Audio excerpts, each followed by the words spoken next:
Yo, what is going on YouTube? I am Germ here. We're back once again doing another tier list. Today we're going to be going through the starting 80 carries for the LCS in 2021. Again, not all of these moves are 100% finalized yet, but these are our best guesses for the starting 80 carry for every single team in the LCS headed into the 2021 season. Again, this tier list is just going to be my opinion. My tier list is going to be different than yours, is going to be different than everybody else's. So definitely leave a comment down below letting me know what you think I got right, what you think I got wrong, what you would change. And just your thoughts and opinions on my list. Again, as long as you have an opinion, that is completely fine, but just don't be shitting on me or anybody else in the comment section. There's really no need for that, because at the end of the day, this is just people's opinions. We have no idea what's going to happen in 2021. Things could be completely different than anyone's wildest expectations, but yeah, this is going to be my list, so let's get right into it. Before we start, make sure you are subscribed if you're not already. It helps you guys stay up to date on all my latest content, helps me out a ton as well. Here we go. First up, we have Stixxay. He is going to be the new starting 80 carry for Golden Guardians. He's coming off a few not so hot splits in CLG. I mean, think back, what was it, 3-4 years ago at this point? Stixxay looked like he was one of the best North American 80 carries. He was a young upcoming talent who was already performing very well. He was winning LCS championships. He was performing well at MSI, making it to Worlds, all that crazy stuff. And he's kind of fallen off a cliff since then. He's had a couple not very good years for CLG. People are really, really low on him right now. He's getting a chance with a very young, inexperienced Golden Guardians lineup. And yeah, this might be Stixxay's last chance. We're gonna have to see what he can do. I'm not expecting him to super pop off this year. I think he might surprise some people, do a little bit better than some people expect, because some people are acting like the guy's just absolutely terrible.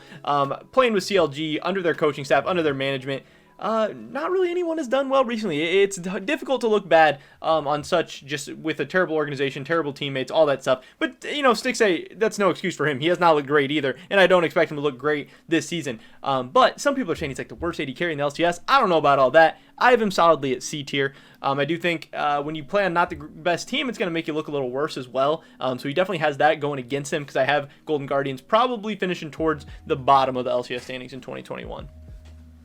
Next up, we have Neo, who, again, he's not 100% confirmed yet, but he does sound like he's most likely to be the starting 80 carry for Team Dignitas in 2021. This is a guy, he was formerly known as Asta. We saw him in the LCS a couple of years ago, and he wasn't really too great then. He's bounced around some other leagues. He's played in Academy a little bit since then. I'm not so sure why he has a starting 80 carry position. Honestly, he would not be one of my choices as the 10 best 80 carries in North America. This is another situation where Dignitas, I'm not super high on them. I don't think they're going to be that good in 2021. I don't think Asta is that good anyway, but also his team's not going to be helping out. His team's not going to be making him look any better. This is a weird one for me. He's clearly F tier. I think he might be the worst 80 carry in the LCS, worst performing 80 carry in 2021. So that's an easy F tier for me.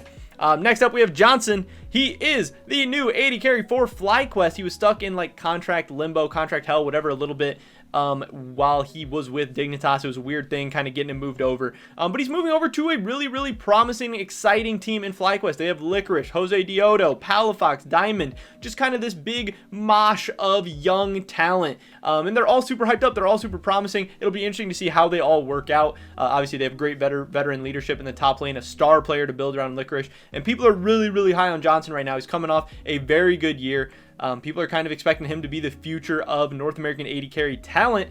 And I'm high on him as well. I think he's a very, very good player. I think he's going to have a great team around him. It'll be interesting to see how well he's able to mesh with Diamond. How good Diamond actually is going to have some influence on how well Johnson performs this year. Obviously, I have him very, very solidly in the A tier. I don't think he's quite ready to make that jump up to the upper echelon of talent, but he's on the edge for sure. Next up, we have Deftly, who, this is another guy I'm very surprised he has a starting 80 carry spot in the LCS. I don't think he's top 10. There are definitely some other guys that I think deserve the position. I'm a big fan of King. I can't believe Cody Sun isn't starting. I can't believe Deftly is starting, especially for Evil Geniuses. Man, like Dignitas and Golden Guardians, they're two teams that are kind of in a rebuilding mode. It doesn't really matter what they do too much. Evil Geniuses has the talent to win right now, and they're going with Deftly 80 carry. That is crazy to me. We've seen Deftly in the LCS before. He hasn't really panned out. Maybe they think he's developed a little bit. Maybe they see something in him that nobody else does. I'm not excited for this. I think this is the clear weakness of this Evil Geniuses lineup. I think if they got a better 80 carry, they could potentially contend for a world spot, but I don't see a team with Deftly at 80 carry qualifying for worlds.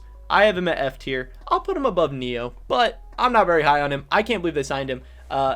There's better 80 carries out there. Next up, we have Wild Turtle. He's coming off a very, very good year. He made 2 finals appearances with FlyQuest. He went to Worlds, performed pretty well. He is a grizzled veteran. He is consistent. He has a rock. You know what you're getting with him. He's not going to be the best AD carry in the LCS. He's never going to, you know, completely carry your team to great success and stuff, but he's going to be so solid, especially as a resident North American player with just a ton of experience. He's played on so many different teams, so many different metas, with so many different supports. He's pretty much always found a way to succeed. Obviously, he's going over to CLG, which will be a new challenge. Their team does have a lot of question marks. I think Smoothie is not that great of a support, so it'll be interesting to see how that works out. But CLG could be an interesting team this year. They could be a little bit of a dark horse. I'm going to have him as A tier, but I mean, I don't know about CLG. It could make him look a little bit worse. Maybe he's B tier, but I have Wild Turtle as A tier. He's coming off a good year. I think he's going to be able to continue to do well in 2021. Yeah, that's where I'm having him. Next up, we have FBI. He burst onto the scene last season, specifically in the summer split, where he just started popping off left and right. He had the playoff series against TSM, where he just absolutely bot diffed double lift so hard. Came back again, played TSM again, and he just couldn't quite get the job done finishing that game, finishing that series. TSM did end up taking the series. They did end up winning the LCS, but Golden Guardians on the back of FBI almost had them take down TSM, and then maybe they could have even won the LCS, because obviously they were so close to beating the team that ended up winning the championship in the summer split. I think FBI is absolutely disgusting. He really came into his own last year. Now he's a resident. That makes him even more valuable. And yeah, if he can continue to grow and develop, he's got a lot of the same players around him this year on 100 Thieves. He has an upgrade in the top lane, and someday I think he's going to be better. I think his team's going to be better, and he is honestly my choice for the best AD carry in North America headed into 2021. I think he's going to have that type of split, that type of year.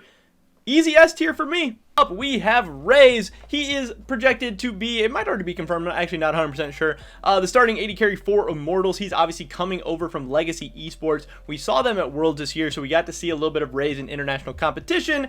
He didn't look that great to me. We saw him kind of get hard stomped by Team Liquid a couple times. He didn't do so bad in the first game, but in the second game, we saw him get hard stomped by LGD, and obviously a lot of that is team diff, a lot of that is bot, you know, just that's gonna happen sometimes. But it's great that he got the international experience. It's great that he got to actually play in those games. That's really exciting. Obviously, there's a ton of OPL players coming over to NA this year, especially because they're residents. And obviously, Immortals isn't necessarily seeing this as a short-term pickup. They're looking to develop him for the future. But I'm not excited about him right now. I don't really think he's going to do that great right away. Even FBI coming over into North America didn't dominate right away. It took him some time. It took him some growing pains to get there. This is another guy. I have Immortals as like my 8th best team in the LCS, so I don't really know exactly how well his team's going to do, how well he's going to look. I have him as C tier. I do think he'll hopefully be better than definitely an Asta and Neo. That's the plan, at least. I mean, if he's worse than them, then they're in big trouble. But yeah, C tier for me. We'll see how that goes. Next up, we have Sven. Cloud9 obviously had a crazy year last year. They were super up and down. When Cloud9 was hot, when they were on top of the world, he looked like easily the best AD carry in North America. And when they weren't so hot, you know, Sven maybe faltered a little bit, maybe dropped off a little bit. Obviously, AD carry was kind of a team-reliant position, especially in 2020, and it's looking to be the same headed into 2021. This is a guy who plays for the team really well, can play all different kinds of picks, all different kinds of metas. Again, this is another just absolute solid rock of a veteran. But yeah, I don't know. He kind of lived and died as C9 lived and died. He played on the best team and looked the best, and then when his team wasn't the best anymore, he didn't look like he was the best. Cloud9 will be an interesting team in 2021. Obviously, they're going to be very good, very solid again.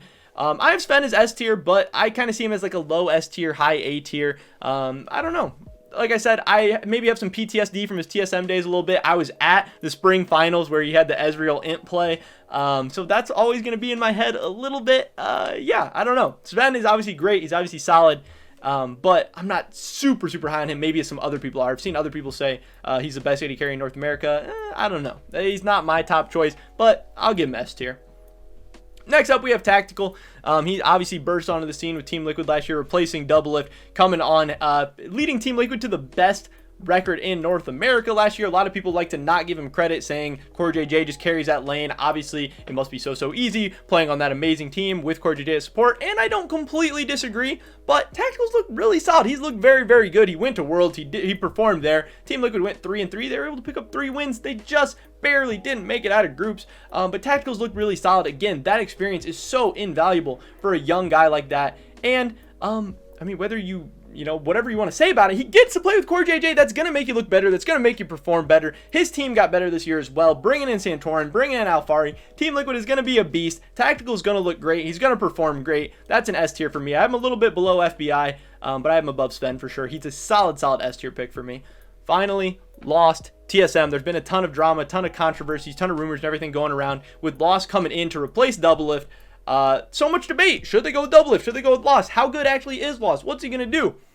And, you know, nobody really knows. We've seen him in the LCS before. He didn't look amazing, but that was so long ago at this point. And since then, he's just been absolutely stomping in Academy. Again, a lot of people will say, oh, well, Treats has done that with all of his AD carries. Well, Treats' two other AD carries are Johnson and Tactical, and they've, you know, worked out all right. Lost is just the latest AD carry talent coming through TSM Academy. I think he's going to be great. Again, I don't know if he's going to dominate right away. I don't know if he's going to look as good right away as Johnson or Tactical, because obviously they are both amazing players.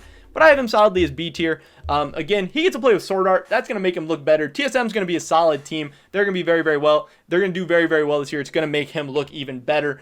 And yeah, I have him above these guys for sure. And I mean, if he has a good year, he could maybe break his way into the A tier. Maybe he could even pass like Wild Turtle. But I don't think he's going to be cracking the top 4 this year. But I think he should be able to perform pretty well. I hope so, at least. Maybe I'm just being an optimistic TSM fanboy.